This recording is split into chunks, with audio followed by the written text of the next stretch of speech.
ভাই চলে এসে ভাইয়ের ফাইনাল লুকটা তোমাদেরকে দেখিয়ে দিলাম। কেমন লাগছে সেটা অবশ্যই কমেন্ট করে জানিও।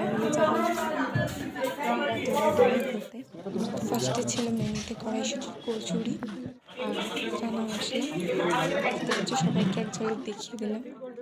তারপরে ছিল ফিশ ফিঙ্গার, রাই, স্যালাড। তারপরে নেক্সট আইটেম চলে এসে ফ্রাইড রাইস, চিকেন কষা, দেন চাটনি, পাঁপড়, রসগোল্লা, সন্দেশ, আইসক্রিম। চলো ঝটপট খাওয়া শেষ করে নিচে যাই, ওদিকে বিয়ে শেষের পথে। আমরা সব কিছু বন্ধ করে যাচ্ছি, এখনো ছবি তুলে যাচ্ছে। আমার অবশ্য ফটো সেশন হয়ে গেছে, এরা এখন তুলছে চারিজন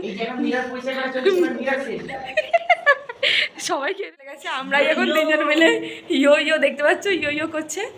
চলো আমরা বাড়ি যাবো, ওখানে সবাই চলে গেছে, মা বাবা পিসো পিসিমণি সবাই চলে গেছে। চলো একেবারে বাড়ি গিয়ে সব ড্রেস ফ্রেস চেঞ্জ করে তোমার সাথে যদি পারি ব্লগটা কন্টিনিউ করবো।